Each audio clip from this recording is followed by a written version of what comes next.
Welcome back, all, to the Straight from a Scientist podcast. I'm Connor Wander. This is season 2, episode 2, and I'm particularly excited about this episode because it's kicking off a series about my recent work in neurodegenerative disease with an emphasis on Alzheimer's disease, devastating and complex dementia, and was a major focus of my dissertation research at UNC Chapel Hill. I thought where better to start than where the first major pathological changes of tau, disordered protein that goes dysfunctional in the brain, begins to accumulate and kill neurons. This ground zero may be in neurons within the deep recesses of the brain that act as central regulators of blood flow, inflammation, and neural network dynamics. They seem particularly vulnerable to tau in those early pre-symptomatic stages of the disease. I caught up with Dr. Lea Grinberg and members of her research team to define the current cutting edge in these kinds of studies.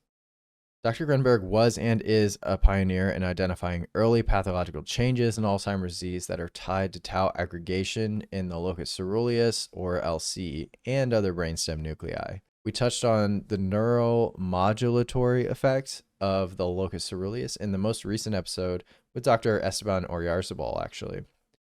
The loss of the LC and other brainstem nuclei is associated with a host of mood and sleep disorders that really could be the key to understanding early changes in Alzheimer's disease symptoms, potentially even biomarkers or therapies going down the road too. Definitely check the links below for more from Dr. Grinberg and the lab, and their links between sleep, Alzheimer's, and the loss of brainstem nuclei.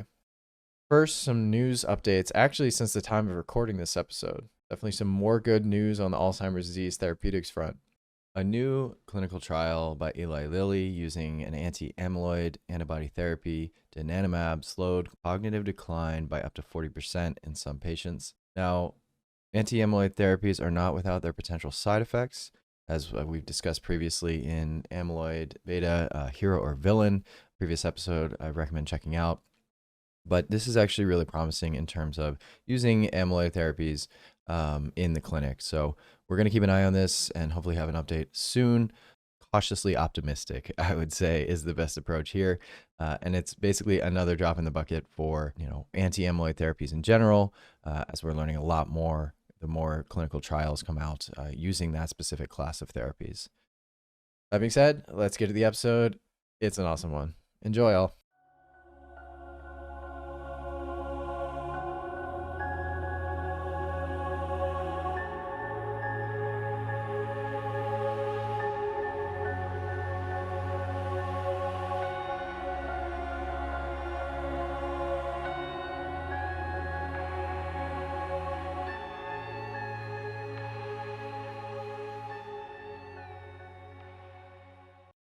Welcome, everyone. Straight from a Scientist podcast here with full professor, Dr. Lea Grinberg of UCSF here in Mission Bay, the Neuroscience Institute.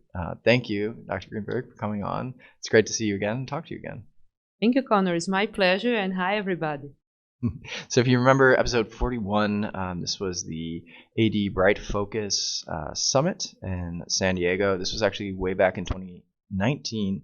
I got to talk to Dr. Grinberg, and back then she was really just getting to the bottom of tau in the locus coeruleus, which is a really deep part of the brain that does a lot of things that I don't fully understand. So, Dr. Grinberg, why should we care about the locus coeruleus and dementias, Alzheimer's disease, and the brain kind of falling apart? It's a great question, and a question that I get all the time. So I think I'm kind of more or less prepared to answer. Our brain has about 86 billion neurons. It's a lot of neurons. That's a lot. And about 1% of them, which is very small, right? Just 1%, they are in the deep part of the brains. Although they are small in numbers, these are the kind of neurons that are preserved throughout the species. So even if we look at fish, or even species that are less evolved in the evolutionary line, they have this kind of neurons. So it tells us that this kind of neurons are very important to control physiological function. And the locus coeruleus is one of them. The locus coeruleus is the nucleus that have the neurons producing noradrenaline. Noradrenaline is a neurotransmitter that has many, many important functions in our brain. For instance, noradrenaline helps us to stay awake. Noradrenaline helps the brain to deal with inflammatory signal. And noradrenaline also helps the brain vessels to regulate, to open and to close, depending of what is needed. And this is why it's so important to understand what happens to the locus coeruleus in age-related diseases like Alzheimer's disease or Lewy body disease, because even if the numbers are small, if something goes wrong there, it affects the whole system. So it's basically, this is a clickbait, but tell me, is this clickbait or not? From a scientist's perspective, the master control switch for the brain.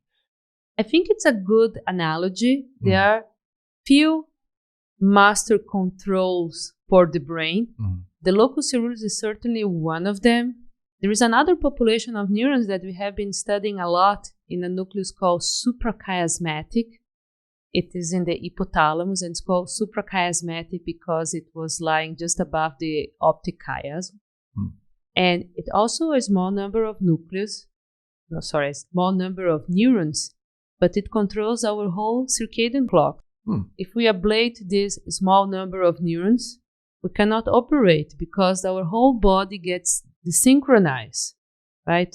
We have to do certain functions, physiological functions during the day, and some physiological functions during the night. So imagine if your liver cells decide to do during the day what should be doing during the night when it's day, and the brain cells are trying to do something different. So we need a master clock, and this is the master clock, small number of neurons. We have other master clocks. There are master clock, another one in the hypothalamus that produce a neuropeptide called orexin. And these neurons, which are about maybe 50,000 in the brain, remember we have 86 billion, control all our wake-sleep cycle, the transition. People that lose these neurons, they have narcolepsy. They fall asleep in the middle of the day or when they are driving. It's super dangerous. So there are few master regulations in the brain, including the locus coeruleus. And the most fascinating things about them is that they are all very vulnerable to Alzheimer's disease, meaning that they are one of the first areas in the brain, not only the locus coeruleus, but these other regulators that accumulate pathological lesions that we associate with Alzheimer's disease. So kind of makes sense, right? Because when we think about what happens to an Alzheimer's disease patient, they have sleep disturbances rather early on.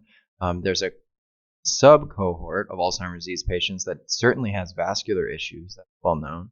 And of course, neuronal activity is all over the place in Alzheimer's disease.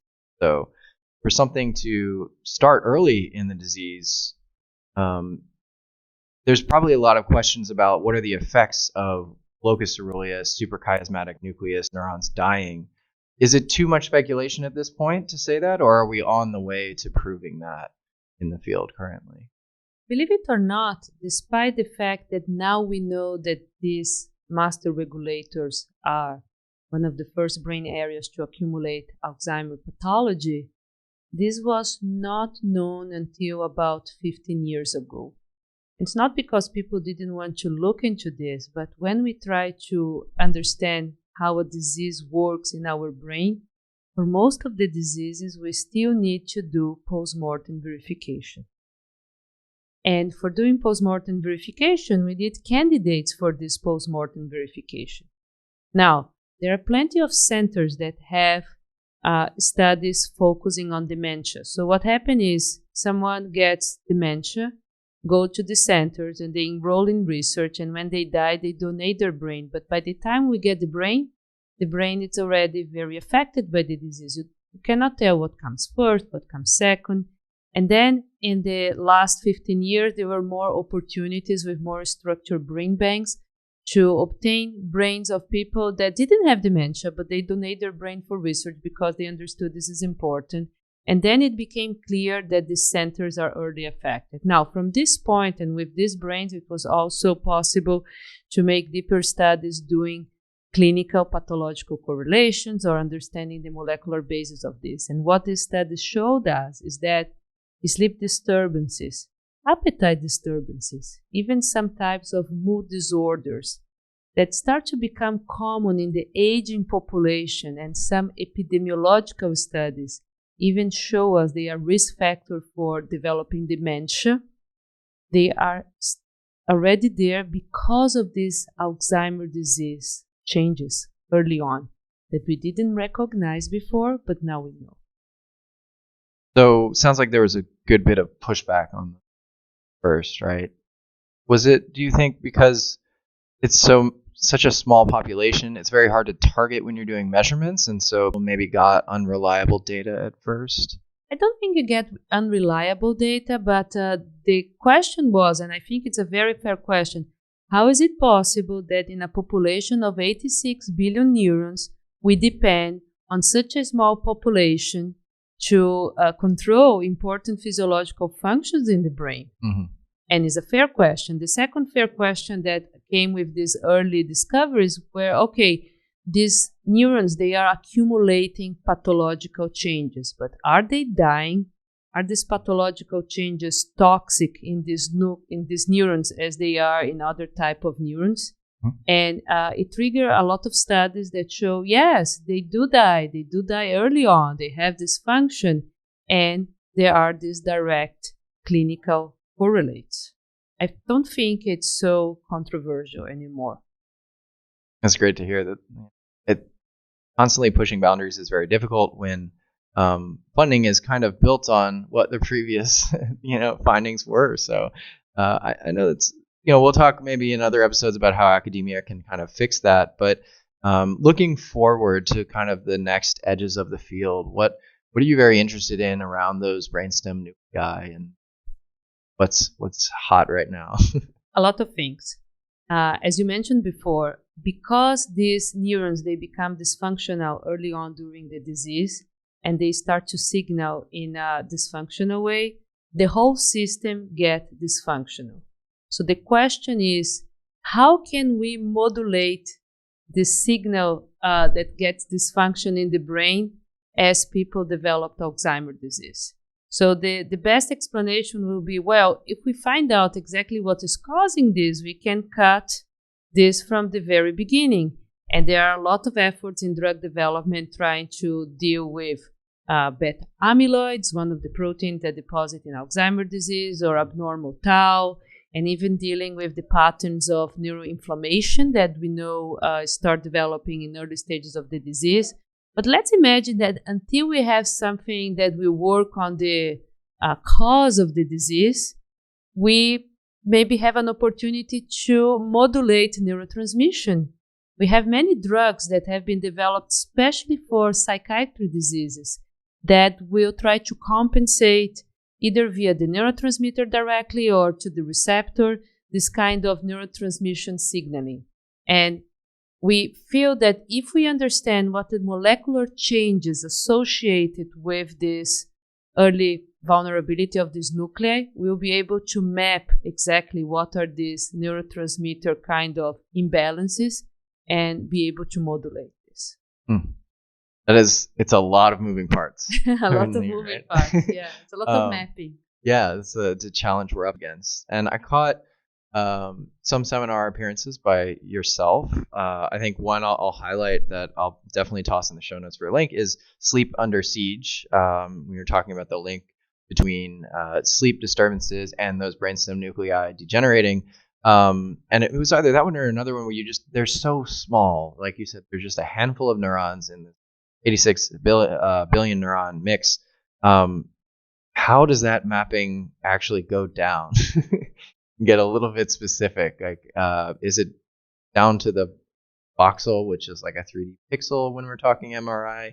Are we pushing the limits of technology when we map that? Are we like using the next best thing every week? How does that actually happen? Absolutely. I think they are both. So in my lab, we do a lot of this work in post-mortem tissue itself. Mm-hmm. And for this, we have a much better spatial resolution because we use microscopes. But you are right. We cannot use traditional tissue processing methods. And the reason for this is because these nuclei are very small and their borders are not very well delimited. So a technique that we use in our lab that I think it's quite unique is to embed this brain in a kind of media called celloidine that actually was used in the 1900s, and then it was abandoned, and then my postdoc supervisor revive it, but in a much better way to use it, so we can just embed the brain and have much thicker sections. We also can clean the cells with these cleaning methods to clean tissue, and then stain, do immunohistochemistry, and even tag RNA, and then put in the microscope, and we have a very accurate estimate of what is going on. Now, these nuclei, because they are very small, it's also complicated to delimitate them well for doing RNA sequencing studies or proteomic studies. But because now there are methods that we can do these studies in situ, either preserving the tissue or with tissue coming from, celloidine or formalin, we can really delimitate the area and we know where we are. Now, we know that these regions change, and we want to be able to offer to living people the opportunity to get these changes detected, right? So we can treat them early on. And for this, yes, there is a lot of improvements, especially in neuroimaging. Neuroimaging for Locus coeruleus is kind of exploding. There are many labs working on this. Not perfect yet, but it's getting there. Excellent. So just to visualize this, when we're talking about staining, sectioning, it's imagine you were taking a slice of cake and you're trying to figure out what's inside the cake versus pointing a laser at the cake and trying to read it while the cake was still intact. I know last time we talked, you said you were using these custom skulls because every brain is different, and every brain is housed inside of the appropriate skull for that person. You're 3D printing the skulls all the time. Is that still happening? It's still happening. We use a lot of technology in the lab, and we are very attuned to everything that's come out. I think we were one of the first users of 3D printers for scientific things here at the university. And we do use the skulls because when we are looking at the brain and processing the brain, we need to slab it, as you mentioned. So it becomes kind of transparent and we can look under the microscope. But then we want to put them back in their original form. And for this, we need to use computers to reassemble the 3D form. And we want this to be not deformed. It's very easy to deform the brain. The brain is not very rigid, right? So if we fix the brain in the skull, we can keep the form it was inside the original skull. And it makes it much easier to do a 3D reconstruction that can serve also to situate us where we are, but also to do correlations with neuroimaging and make neuroimaging better so we can use in the clinics. So again, a lot of pieces of the puzzle. We're attacking it from multiple angles. I love that. And yeah, like you said, I use the cake analogy, although I would say a brain is probably even less structured and structurally sound than a cake itself. So that's a really ingenious solution that, how did you come up with that, by the way? I don't know if we talked about that last time. I think, for many years, with my small group and like Helmut Heisen, my supervisor from Germany that reinvented the celloidine, we were thinking, if we could cut the brain inside the skull it's bone, right? We cannot do it. Then we will avoid any kind of deformation. So when 3D printers came out, we said, well, maybe this will be our skull. We don't need to cut the brain inside it, but at least we can remove it and have it fixed there. And then we had a trainee here, Eduardo Alho, who is now a neurosurgeon. And he was the one who resolved the problem of importing the files from CT into a way that we could print in 3D. Now it's routine, but it took us a few months and many attempts to get there. Yeah. Everybody contributes with a small step. Yeah, it's first of its kind. Those breakthroughs are, they feel like such a struggle at first, and then now it's just something you do every day. So it's very rewarding. If we could step back just a bit and talk about, there's three main functions of the Locus coeruleus that you mentioned, because we'll be talking to some lab members in a bit and probably get into the specifics. So correct me if I'm wrong, it's neuronal activity, more or less, it's neuroinflammation, and then also the big one, blood flow to the brain. How does that triple threat work in your mind? Are there specific neurons that control each one, or is it the action of noradrenaline just has those three effects simultaneously? That's a great question, and this is where a little bit where studies in humans they are a little bit different from studies in experimental models. Mm-hmm. For instance, in rodents, 100% of the neurons in the locus coeruleus they are noradrenergic, but in humans it's only 75%. So we know that there are different subpopulations of neurons within the locus coeruleus that probably are in charge of different functions. Mm-hmm. It's difficult to test what is what in humans because we don't do electrophysiology, but we do know from studies with monkeys that the locus coeruleus, despite being small, is divided in at least 6 different subregions.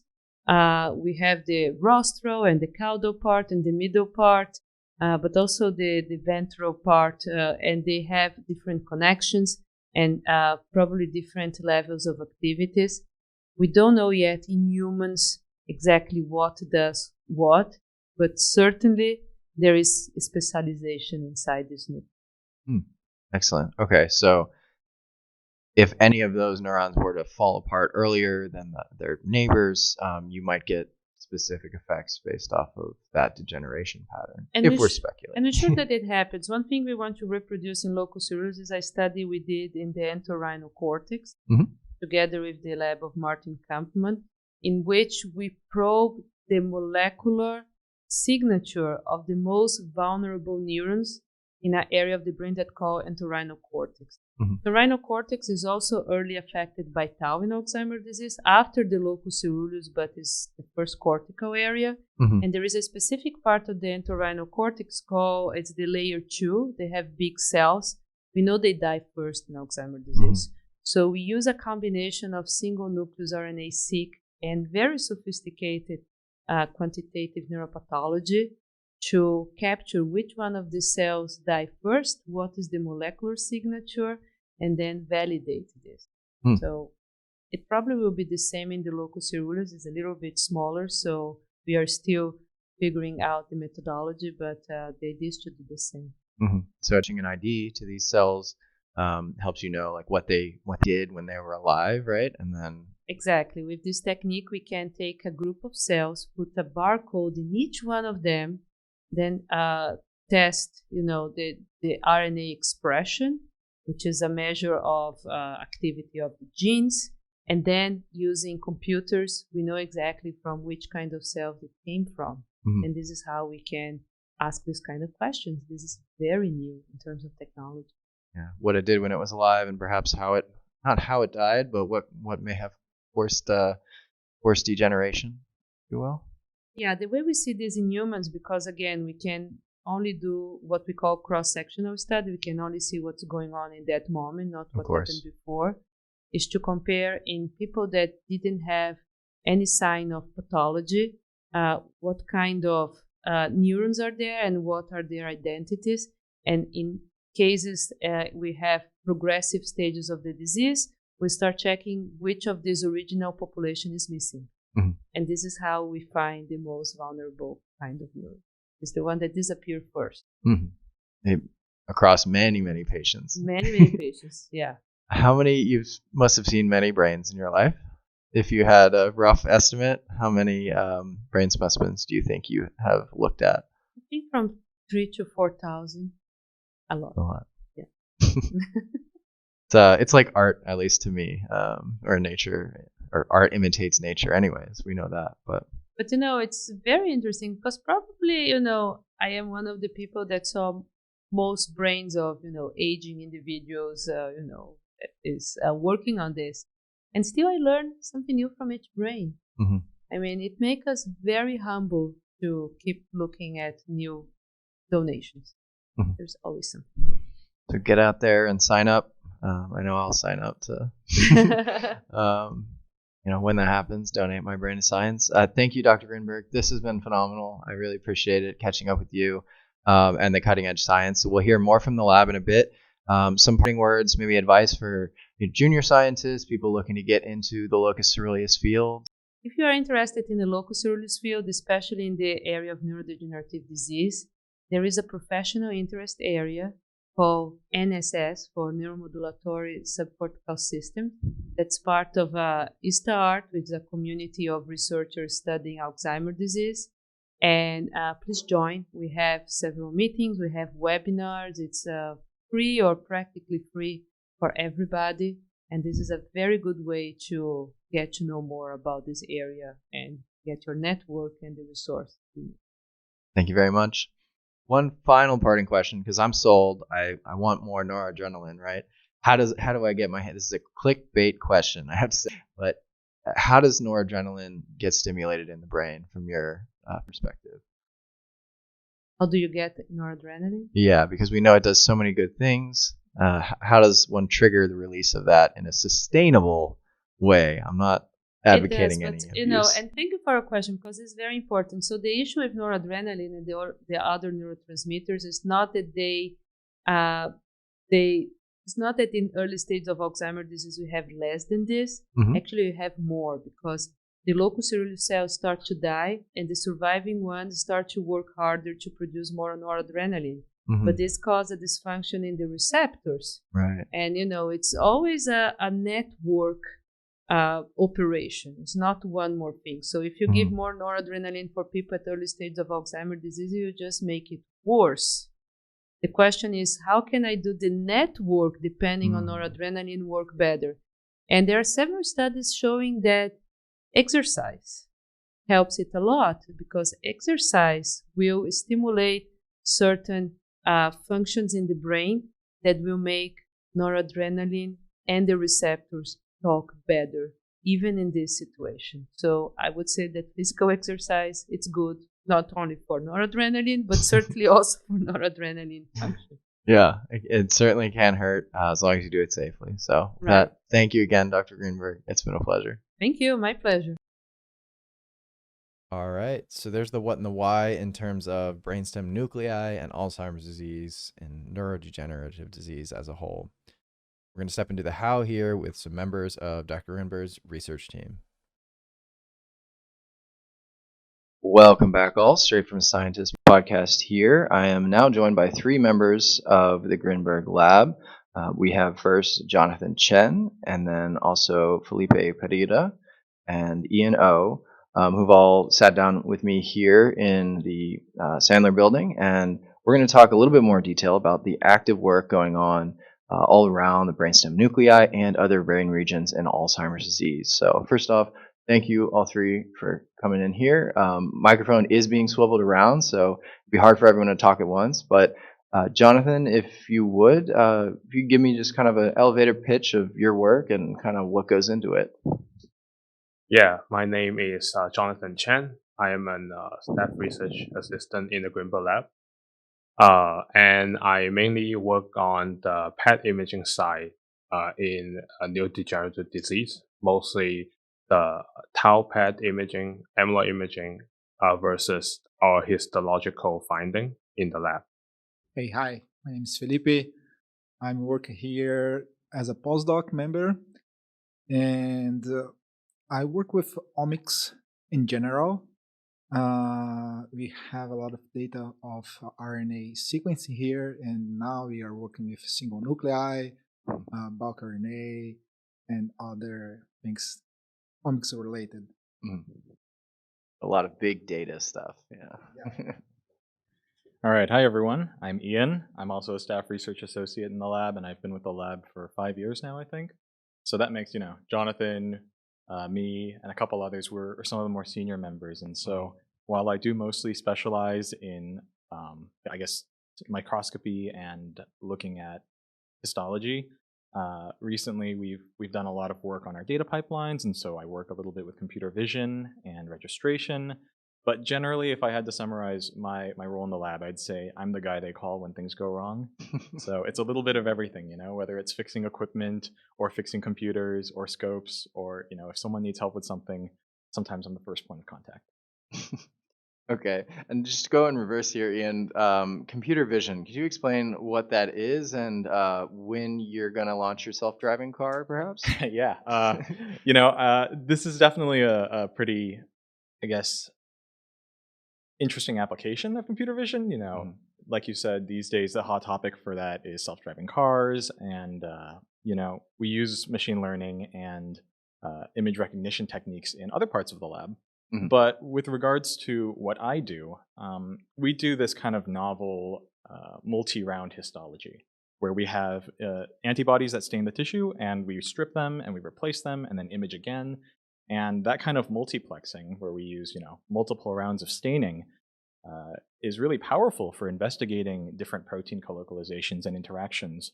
But one of the consequences is that the method is so complicated, you get all these little alignment issues with your images. And if you're interested in how proteins colocalize and which cells express the same proteins or different proteins, the alignment of your images actually becomes very Mhm. important. And I'm talking, sub-millimeter level, because when you look at pictures of neurons in human tissue, we're talking if cells need to be aligned with each other. And so, with regards to computer vision, what we're doing is we're using. Recently, we started a new fast Fourier transform-based technique for registering the images, and that's just a fancy way of saying we look at the frequency distribution of the images and then we align them. Mm. So we cover rotation, scaling, translation. For my project specifically, it's usually just a little rotation and translation. We don't really do scaling. But Jonathan can also speak to a little bit more about registration, I think, because he does registration from neuroimaging to pathology. So I'll pass it to Jonathan. Sure. And while you pass that, so a reason for this kind of computer imaging and why it's so important is the technical limitation you said, which is, generally, at least back in my day, I will say, you're generally limited to around 4, maybe 5 fluorophores if you want to use light emitting dyes in a basic microscopy setup. And so that's only 4 or 5 questions you might be able to ask on a particular piece of brain or tissue. So it sounds like this is really unlocking more of that, and that's really awesome because would have been nice to have a little extra capability when in the lab and be able to see, okay, not more than 4 to 5 proteins. I want 16 proteins in that multiplex. So before they got initiated, this is incredibly powerful technology, it sounds like. Yeah, Jonathan, if you can fill us in on the details, it'd be great. Yeah, sure. Yeah. I myself also do computer vision, but in a different research question compared to what Ian does. Where he is mostly work on the cellular level. For me, we are doing PET imaging versus postmortem histology data comparison. And that require us to have a full quantification of our histology. Mhm. And for us, first we need to find a way to quantify it in a possible way that we don't take too much time and human resource to do it. And so we develop this UNet, which is a convolution neural network pipeline that allow us to have a relatively small quantity of the ground truth data and allow us to train a model for the computer to automatically recognize all the histology and pathology that we would like to quantify in our postmortem tissue sample. And then the second part of the computer vision is to how we map the postmortem tissue to the in vivo neuroimaging side of it. Mhm. And it's very important because when the patient passed away and have their brains fixated and went through all the chemical processing, the tissue shrink and deform a lot. And one of the very important uh, part for different modality data comparison is to make sure that they are in the same space and the anatomical structure are mapped and aligned to each other. So we develop a pipeline for registering these two data from a 2D space first, and then stack them into a 3D space with some smoothing techniques to reshape and reconstruct the postmortem data back to the in vivo state. So when I was talking with Dr. Grinberg, she mentioned mapping, and there's a lot that goes into mapping clearly. So being able to map with PET, so for those who don't know, it's positron emission tomography. So that's a way that you can actually check for example, tau load in the brain of a live patient who walked into there to get that checked, and you can let them know how they're doing. And potentially give a diagnosis for a various form of dementia, whether it be Alzheimer's or any of the other tauopathies, PSP, CVD. So PET is very useful by itself. You're taking this PET from a patient who was alive and who passed away and donated the brain to science, and now you're able to look even in more detail and say, okay, these PET changes are very correlated or maybe attached to something you're seeing on the slide, and that is really on the slide where you can ask many more questions, like we talked about. It's past 4x now; it's up to 16 and maybe more. Are you pairing that, Felipe, with any omics, I might guess, or is that in the next wave of experiments? Sorry, I didn't get the question very well. So essentially, are you we're taking live people's brain scans, and now we're matching them with pathology, as Jonathan is doing with computer vision. So I imagine the next level, this is only one marker in PET up to maybe 16 in histopath, right? But I've seen genetic data sets, and that's thousands, maybe tens of thousands. Yeah. So how do you take your data and then match it with what everyone else is doing? Yes, we have a bunch of data that we are just trying to do this correlation right now.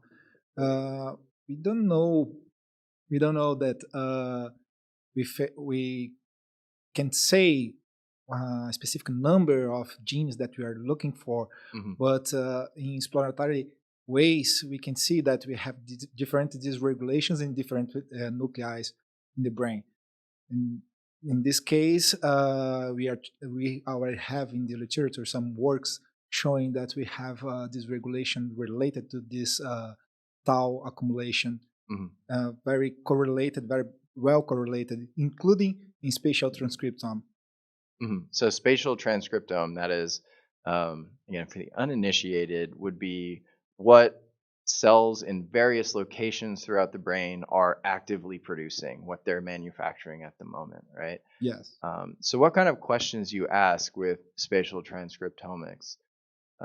In spatial transcriptomics, we could evaluate it if some specific brain region, like Locus Coeruleus or lateral hypothalamic area, are expressing something different from the neighborhood.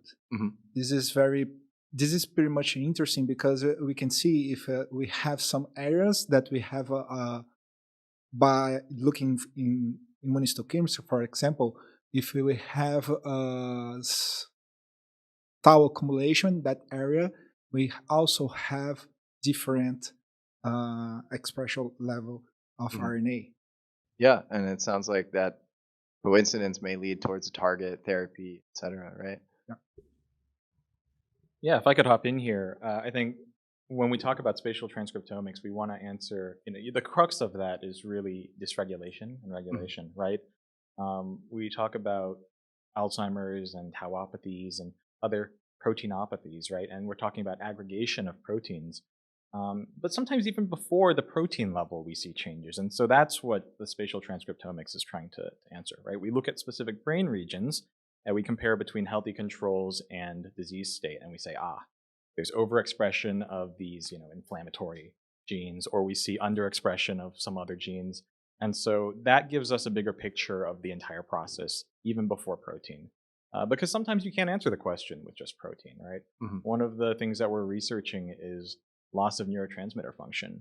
And you don't even see, for some of these cells, right, the neurons actually persist, they don't die. For a long time we talked about just neuronal loss, and now we know that there are populations that the neurons persist, they just stop producing neurotransmitter. And so you can investigate that with protein stains, which we do, but that kind of, when you're looking at why the protein expression has changed or why they no longer release neurotransmitter, sometimes you want to dig deeper and go further back, and that's when looking at RNA becomes super helpful. I think it's a great point because conceptually, the Alzheimer's and perhaps greater dementia field has been tunnel visioned on protein aggregation for decades, for pretty much as long as the field's been around. And only just now in the past 10 to 20 years are we asking the question, okay, yes, we know these proteins are important. We can target them with aducanumab, and the tau ASOs and other tau antibodies show a lot of promise. That's great. But like you said, something bad happened before the protein showed up clearly. So it's kind of like predicting if a neighborhood is about to turn sour or something like that based off of almost like what those people were getting in the mail, maybe, or maybe what they were sending in the mail to their neighbors. That's a really powerful tool. Yeah, I mean, it's the body, and in general, things are very compensatory, right? So if you want to look at how things are changing, it's important to look at the mechanisms and the messengers, literally the messenger RNAs, right? And not just the consequences, so to speak, which is the protein. Could be too little, too late by the time the protein shows up. Yeah, maybe. absolutely. And with the recent advances in spatial transcriptomics, that's a tool that maybe some people were kind of waiting to unlock the power of, right? So, absolutely. Okay, yeah, let's do the rounds. What are you most excited about in science right now? Right now, we are seeing this evolution of RNA transcriptomic, right? We start with single nuclei, RNA transcriptomic, with spatial transcriptomic. Now we have ABSEC. ABSEC, we can do this transcriptome RNA expression level, this measure inside, and in the same experiment, we can put some antibodies and try to measure some proteins in the same level, in the same experiment. That's really cool. If you are looking for some cells that have a specific expression of something, and that if you want to know if that cell also has this aggregation of this protein, you can do this in the same experiment. So those two separate questions can be part of the same experiment. And you can say X. The same thing that you are talking about before, say, okay, we need to this immunohistochemistry to see the protein levels. If there is this aggregation in this spot, we can see it in the same experiment. Wow. And that's not live, I assume. It is only, you do have to fix the cells at the end, or is that the next step? You have both options. Wow. Right now, they are implanting, they are doing this with single nuclei, but I think that very, very soon they will use for this spatial transcriptome too. Amazing. That's really cool. And then, what was the technique again? Would you mind? ABSEC. ABSEC. Okay, yes. I'm gonna have to write that down and get some links for you later because that's a really cool technique. Yeah, so I'm totally an imaging guy, and I'm always up for the most recent diagnostic tool. So, we know PET it's been there for a while, although it's still relatively recent in terms of like tau PET. The first generation tau PET tracer versus second generation, which got some improvement. But at the same time, our collaborator also been looking into other way to detect tau protein in vivo. And one of them that is very exciting is blood biomarker. And they allow us to take the blood sample and tested the tau strain over there. And which is very exciting because it's much more accessible, and in terms of the cost and effect, it's still under development and validation. But it would be, I can easily see that could be reached to many more different populations, different communities that could be easily be missed in terms of realizing the size of neurodegeneration population. So I'm very excited about that. And speaking of the LC tau, we know that now that tau PET it's very difficult for it to detect tau in LC, mainly because the voxel size, which is similar to pixels in the 3D sense, in the LC is so small that when it come back into a PET image, it's very easily to smooth out at the final outcome. And our collaborator in Berkeley, who is studying about the QSM MRI, is a very recent technique for them to distinguish the diamagnetic versus the paramagnetic signal in the MRI that they can gather.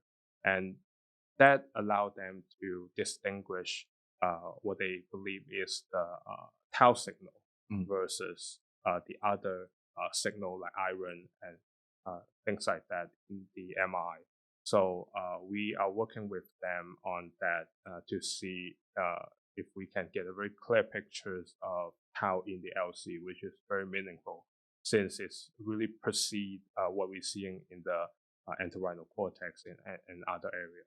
Which is going to be great for early detection of the Alzheimer's disease.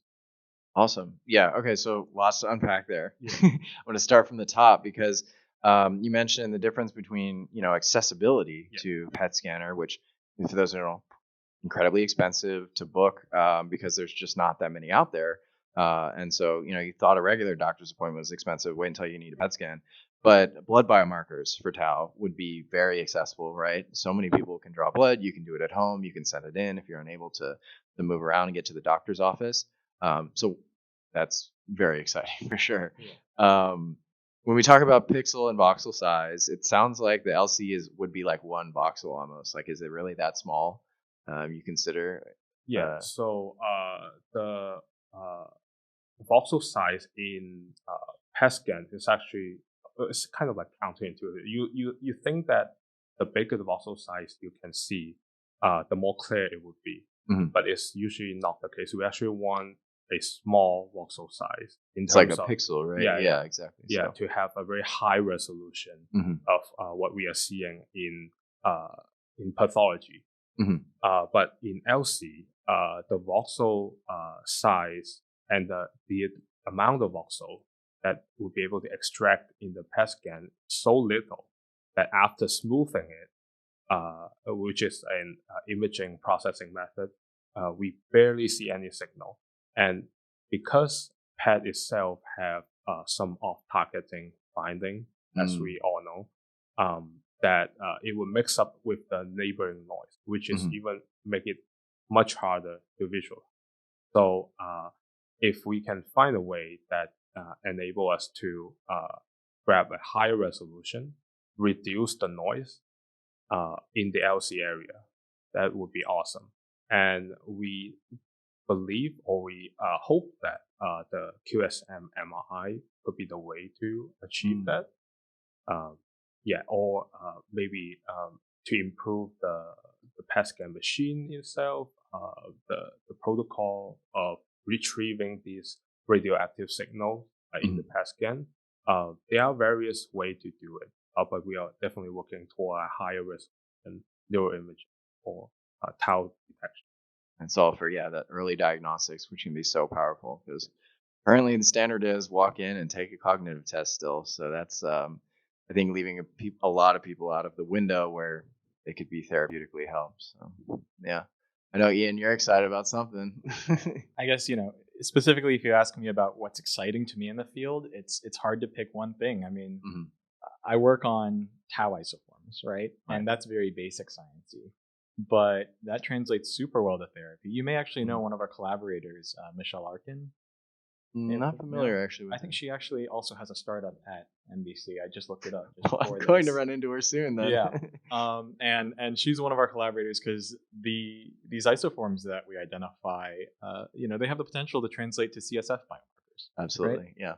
And that's exciting. And so I do plan on being a future physician. And so obviously anything therapy related appeals greatly to me. But with the recent data on like the amyloid monoclonal antibodies wasn't super hot.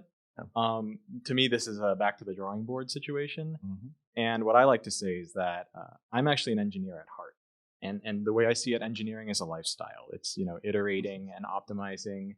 And Lea, I think, is very much the same way, which I appreciate greatly. This makes me, as one of her trainees, this is something we really mesh on. It's that we can't stand it if something takes more time or is inefficient or otherwise, there's something in the way of us doing our work effectively.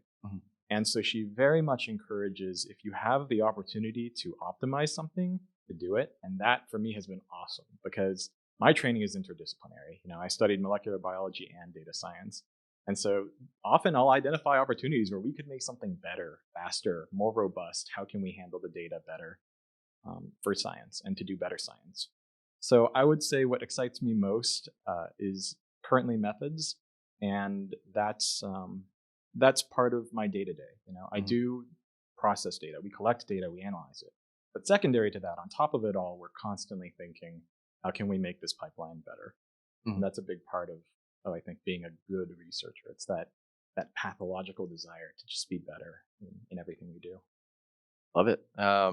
Growth mentality for sure. So I'm going to take it from the top again. Tau isoforms, I liken them to kind of flavors of tau because there are, these tau isoforms can affect the function of tau, and then they also tend to show up disproportionately in different diseases. So Alzheimer's is kind of, famously mixed in terms of the isoforms, right? So when you ask those questions, are you looking for specific diseases when you look at your tau flavors? So my tau flavor, the flavor of my career, so to speak, is cleaved tau. And so cleaved tau is a protein that has lots of sites actually where it gets cleaved by active caspases. Chopped up and shortened. Yeah. And conventionally in the canon, we talk a lot about hyperphosphorylated tau, right? But there's actually a whole broad plethora of, polyubiquinated tau and this cleaved tau, and there's citrulinated. We had someone talk to us about that. And shout out acetyl tau. Yeah, acetyl tau too. Represent. And I know you work on that CA.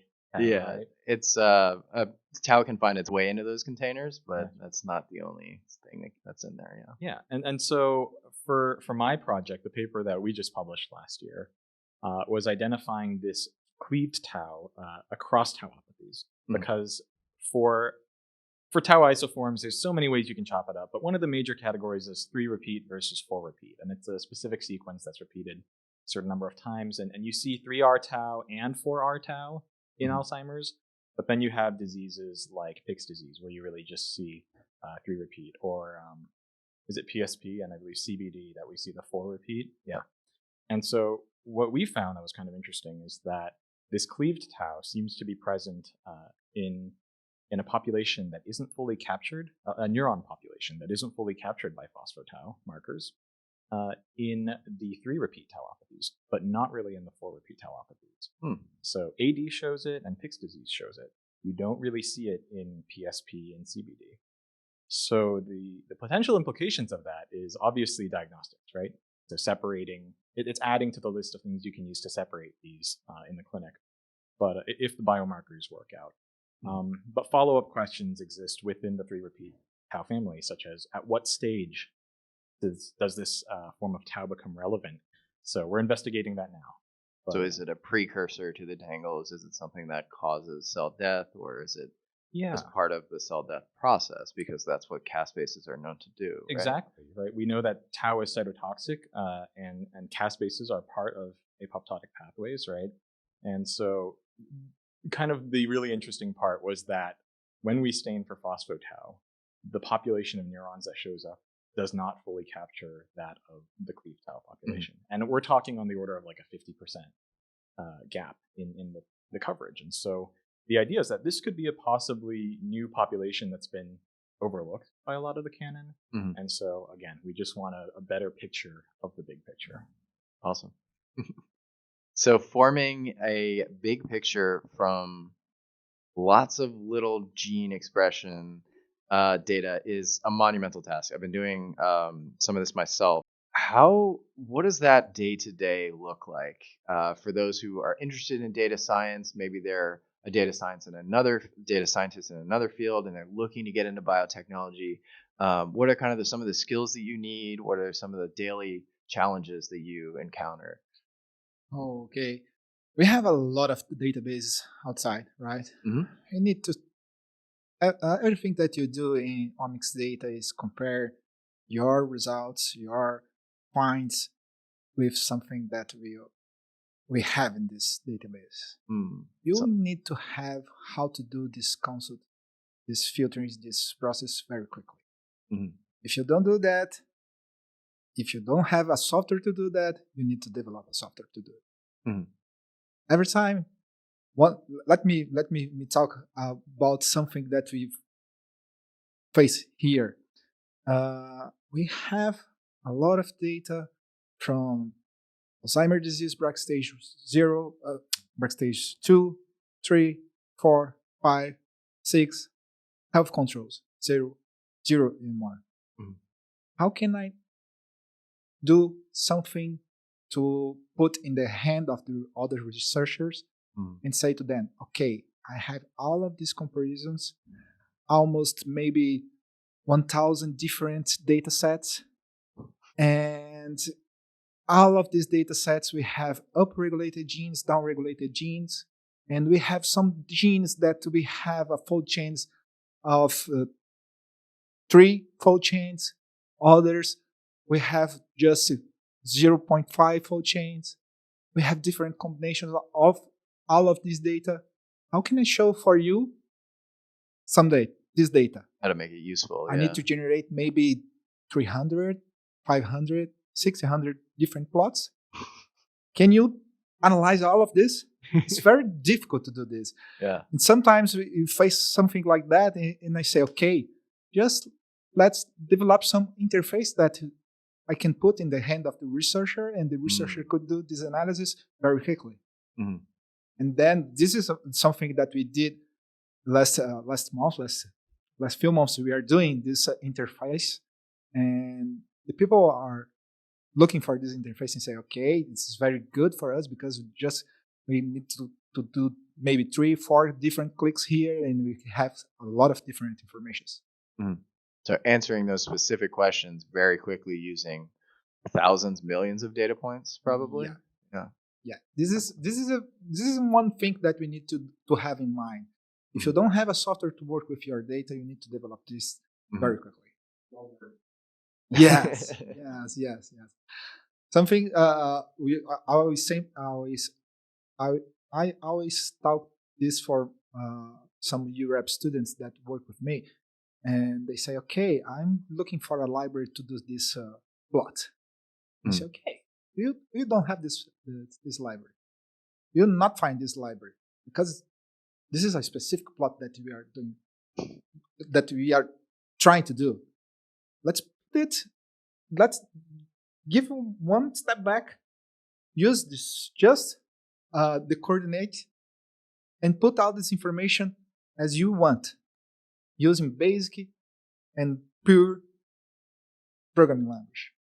Let's go. Let's do it.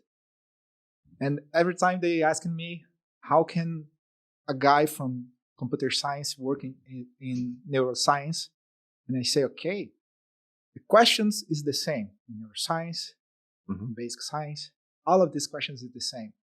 What we need here is someone that can work with this data and put this data in a very good way to others, researcher can extract this information, this knowledge from this information. Yeah, efficiently asking the next question, I think, is really helpful. Are these tools becoming publicly available anytime soon? I hope so. All right, keep me posted. That sounds great.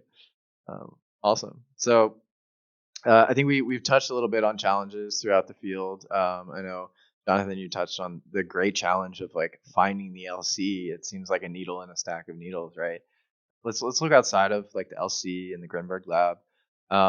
And this can be more opinion and subjective, but when we look at the dementia space, there's been a lot of great news. There's been a lot of so-so news lately. What are you all hoping to see develop in the dementia space in the next 5 to 10 years? And in terms of that stuff, what's most exciting to you?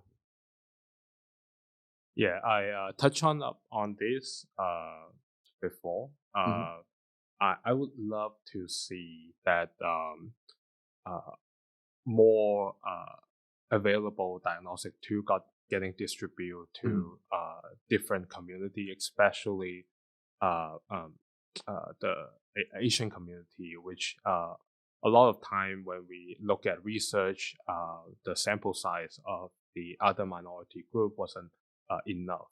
And I believe having the advanced diagnostic tool and accessible diagnostic tool would really give us a larger pictures of how different communities are handling within the whole neurodegenerative disease pictures. So that's one of the few things that I really excited about. Awesome. Yeah, it'll help. I mean, it could bring whole new cohorts into the study, right? Yes. So one thing that, with my work at Duke, nothing against any of those patients who donated it, they were, from a specific demographic, and that was really just people who had access to the clinics and could donate their brains in the first place. So one, it helps new communities get diagnostics, but it could help us at the field writ large make new discoveries based off of different genetic backgrounds. Yeah, I love that. Yeah. For me, we talked a little bit earlier about too little, too late with regards to like monoclonal antibodies. So similar to Jonathan, I think diagnostic stuff is really exciting. The earlier we can have diagnostics, because in order for us to see effective treatments, when it comes to molecular intervention, you want to be hitting the key points early, right? Just because we see an accumulation of something, the classic causation correlation argument comes into play, or not even causation correlation, but like causation versus symptom, right? Chicken egg, yeah. And so the earlier we can identify for sure that somebody has Alzheimer's disease, the better. Because right now, Alzheimer's disease is something that's given as almost a suggestion. And we don't confirm that with our capital T ground truth until pathology, right?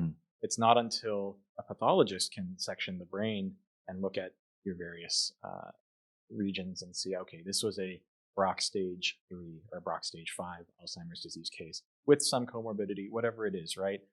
Because in the clinic, this is a probable assignment. And so again, we need a concrete way of early diagnosis, and that will give us the best chance at an early intervention.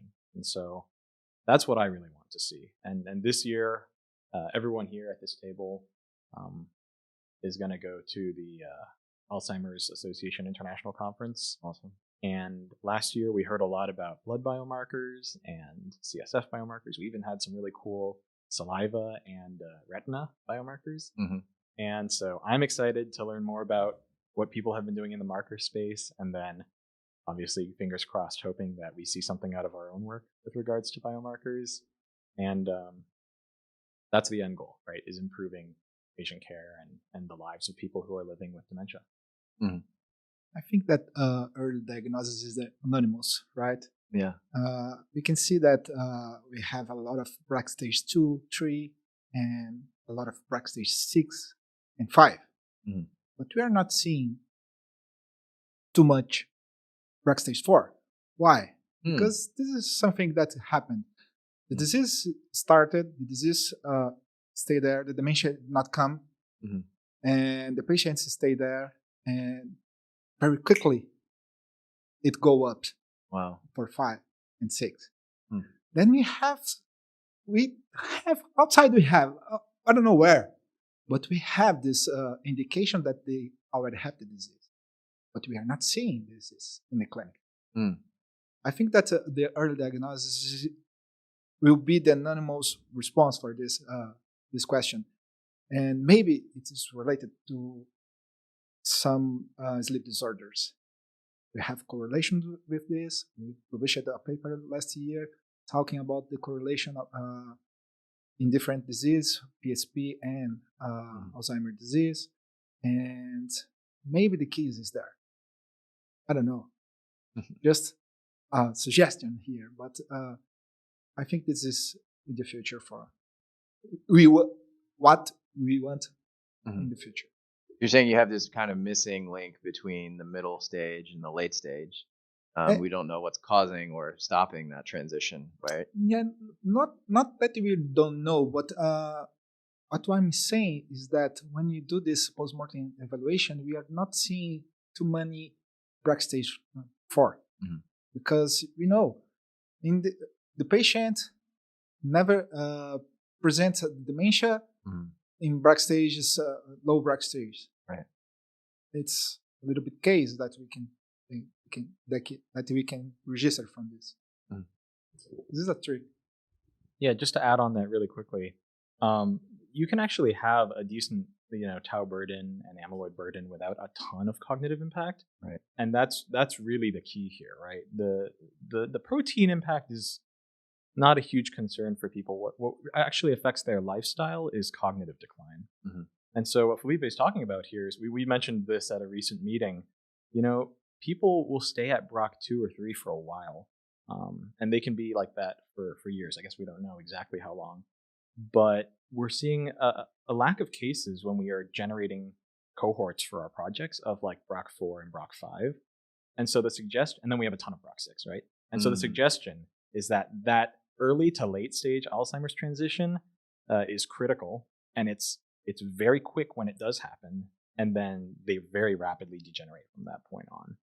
And so that's when cognitive decline really hits as well. Right. So again, when it comes to early diagnostics, if we could catch it before that and do something, right, molecular intervention before that early to late transition, that would be awesome. That's the goal. Point of no return that you're hitting, Exactly. it sounds like. Yeah. So. Better to stop it than try to reverse it, right? That's right. I mean, that is the whole issue, I think, with a lot of what we would consider traditional, perhaps, approaches to neurodegeneration is coming from an adult neurogenesis lab partly.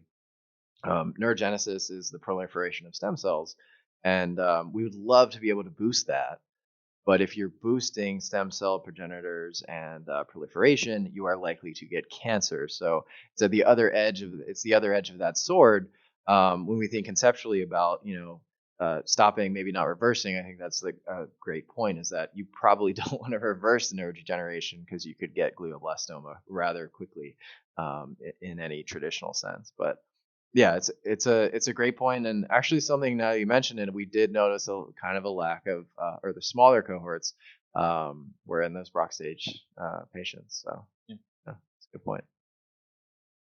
We're gonna have to wrap up here soon, I think. Let you guys go. I know it's Friday afternoon, but I'd love to ask this question. From your research here in another lab, just science at large, how has your work, if at all, changed the way you live your lifestyle? And I'm not counting staying up until midnight reading scientific papers. Something you learned that maybe made you think, I'm going to start doing this now. So for an example, at the end of Dr. Grinberg, in my last talk, I asked her, how do I get more noradrenaline? I know it's very clickbaity, but the most sustainable and perhaps safest way to do that is exercise, right? I'm a big exercise shill for sure, but that's just another drop in the bucket. It's all right, I'm going to the gym right after this. You know what I mean? Things like that. Like, how has science changed your life? Yeah. So as scientists, I always say I'm a man of statistics, and so I cannot deny that when I see papers that list out risk factors, that's kind of a big kick to me to get on top of whatever that risk factor is. And so I've been in research for actually about 10 years now, and one of my earlier labs, we studied sleep and circadian physiology, and it's fun coming back to this lab where we actually do some sleep work as well. I've always struggled with sleep as a consequence of bad habits and workload and that kind of thing. So, reading Alzheimer's research papers, and not just Alzheimer's, other dementias and stuff where we see sleep disturbance or sleep disturbance as a risk factor. Again, chicken and egg, we don't know if it's a cause or symptom and such, but that was kind of a kick for me to get that together. Same with exercising more regularly. And then a really big one for dementias is social isolation. I think definitely a lot of us prioritize our work and stuff, and then maybe we don't we neglect our friendships and family a little bit, but it's important to keep that. And so I've tried to be really mindful about staying in touch with people and surrounding myself with good people. So science really, to be honest, permeates every aspect of my life, from my diet to what I do in my spare time to the people I talk to like everything, because I really do believe that it's a lifestyle. For me, a lot aligned with what Ian said. It's actually the opposite. You think, we the science and we read paper over the night, but after I joined the Grinberg lab and so much emphasis on the sleep, I actually did the opposite and take advantage and sleep more That's before good. I joined and hop into Alzheimer field and just try to maximize my uh my work efficiency, daytime, just make me a more planned person. Really, science did make me a better person in general. So I really love that part of being in the field. It always keep me excited. Okay. I think that maybe against all the recommendations that the science bring for my life, just the coffee. I drink much more coffee than before. Yes, but it's not a recommendation. But of course, I'm here in the United States. I never thought in stay here because I don't know, in my childhood I never think about that. But I'm here doing research. This is one thing that changed my life. And of course, talk about sports, talk about how can the diet plans, everything that you eat, that everything that you need to do exercise. This is normal, I think. But at least let me see one thing more. I thought in one more thing. I can't remember right now. I was thinking about that when it was talking. I can't remember.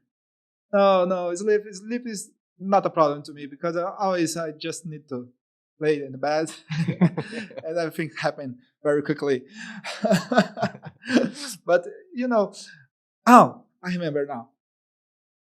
I want to know how to sit this guy in English because I never thought in this phrase before. But science brings to me something very important. The absence from anything is not a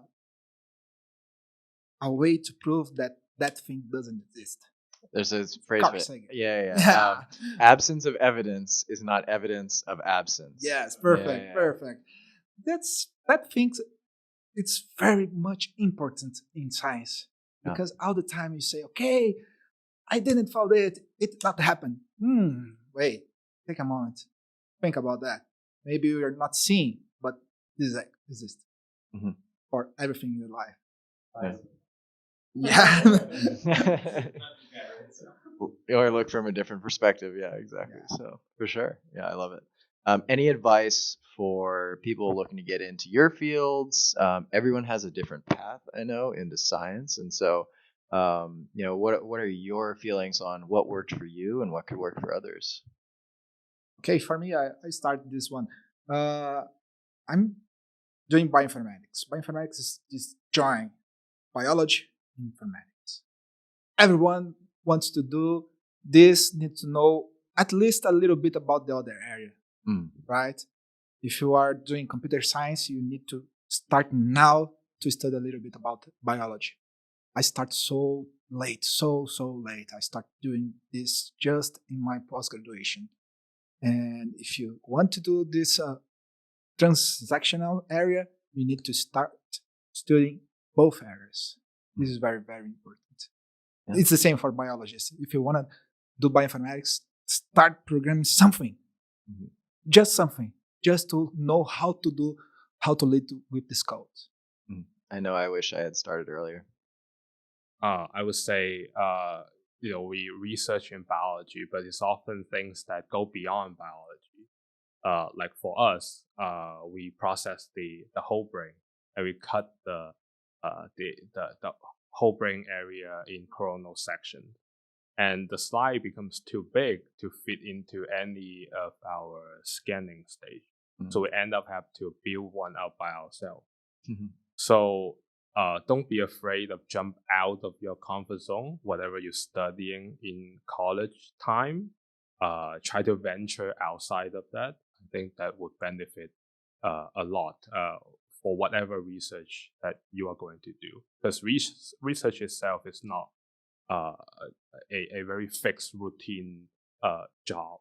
It's a very multidisciplinary scenario. So I would say that is my suggestion. A lot more dynamic than I think most people realize when they see a scientist on TV. Yeah, that's great advice, Felipe, with starting early, and Jonathan with thinking outside the box and pushing your comfort zone. I think the thing that I want to drive home to everyone out there who wants to enter science is that you can enter science from just about any perspective. Because there's so many things you do in science, right? But also because a lot of what you learn, you'll learn on the job.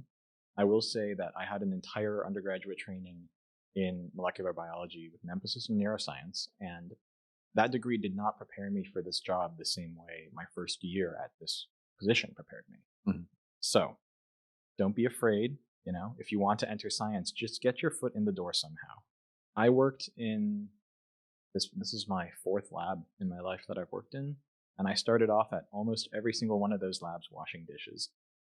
And it's not because the PIs had a vendetta against me or because, it's because I just needed to get my foot in the door and observe. And there's different personality characteristics that people like to talk about. Oh, scientists are meticulous or they're observant, or all of that's important. But the first thing is get your foot in the door, have some passion, right? Talk to someone who's doing work that you're interested in. And once you're there, that's when you really begin the iterative process of how can I join? How can I do more? How can I become a part of this? But start somewhere and start now. Start yesterday. Best time is yesterday. Yeah. Second best time is now. That's right. I love it. Any shout outs, parting thoughts, anything you felt like you want to talk about we didn't cover? Shout outs? Yeah, absolutely. Shout outs to Lea, Dr. Grinberg, right? She's the reason that we're all here, and she is an incredible mentor. We're so lucky to have her, and I think just a short view at our lab culture is representative of that. And shout out to all my mentors in the past, Dr. Keene, Dr. Betancourt Diaz, all of them. Yeah, I would also like to shout out to Dr. Grinberg. Really inspired me, I would say, the entire research career. And a lot of my collaborator, Dr. Panula Jewel, Dr. Gil Rabinovici, Dr. Daniela, and Dr.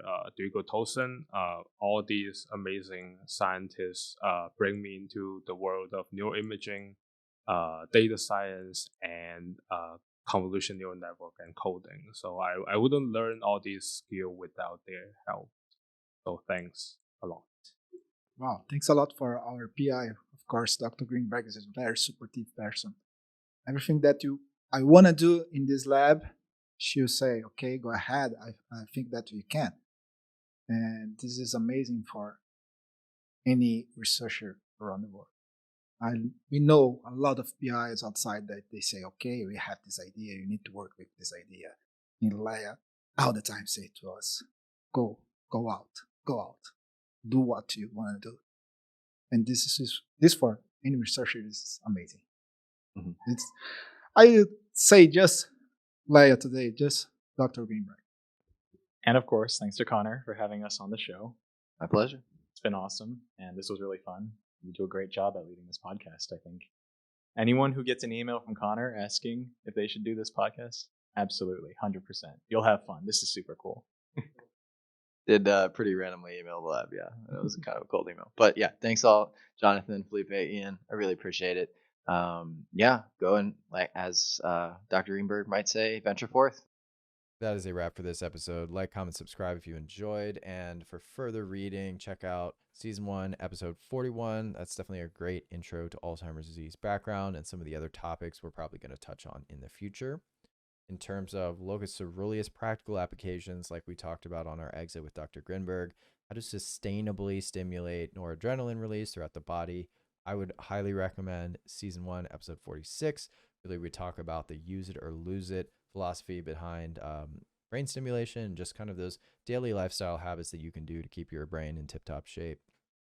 Definitely looking forward to future episodes on Alzheimer's disease. If you have particular topics of interest or questions, please send them to us at @straightfromascientist on Instagram, or you can reach us at our website.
Welcome back all, straight from Scientist